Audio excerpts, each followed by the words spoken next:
State prosecutors in Manhattan are seeking the cooperation of a confidant of former President Trump in one of the most high-profile criminal investigations in history.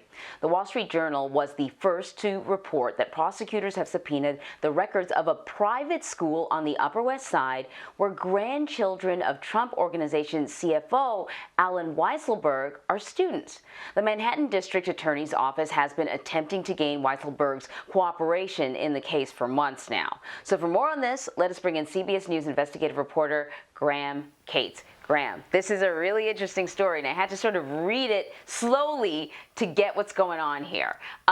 So what more can you tell us about Weisselberg and his relationship with the former president to start things off?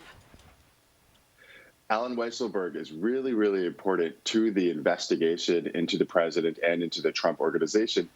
Simply because he's been part of the Trump Organization for so long. In fact, so long that he started there before it was actually called the Trump Organization and before Donald Trump even ran it. And then he was by Donald Trump's side really as his right-hand man in terms of finance at the company for decades. Going back, Allen Weisselberg started there in the 70s. Donald Trump went on to lead the company beginning in roughly the 80s. And he's been the CFO for about 20 years as well. And so if you're going to investigate any potential crimes that stem from whether it's the Trump Organization or, frankly, Donald Trump prior to when he became president, you really would like to talk to Allen Weisselberg. And that's what a lot of this is about, is attempting to get his cooperation in their rather wide-ranging probe. So then enter this private school, the Columbia Grammar and Preparatory School, where Weisselberg's grandchildren are students.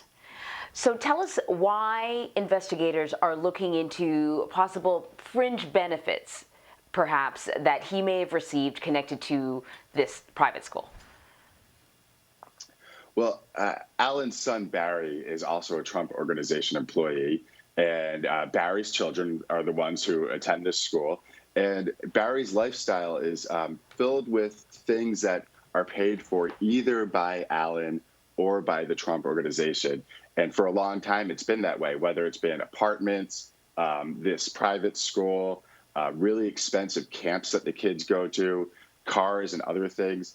And one of the things that prosecutors are trying to get to the bottom of is have Allen and Barry and the Trump Organization and Donald Trump himself been upfront with the tax liabilities for all of these things that whether it's Allen or Barry or other members of the Weisselberg family have received as employees of the Trump Organization. Have they been getting things as, like a grandfather paying for his grandkids is one thing, but if it's a benefit of your employment, that's a whole other thing.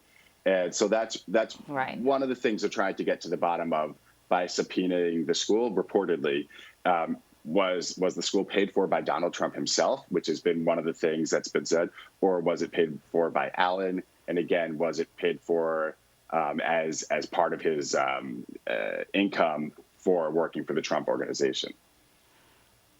Right. And, people will be like, school tuition? I mean, come on, it's expensive. But really, so we're talking about, maybe like $500,000, like $500,000, I think is the round figure that I saw in one of the reports. So it can be it can certainly be, if that's the case, an awful lot of money being kind of hidden a little bit.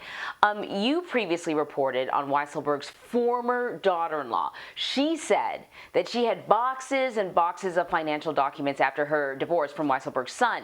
Remind us what roles she had to play and where has her cooperation brought the investigation thus far? Well, this is really fascinating. I mean, we're talking about as you said, one of the most historic criminal investigations in history.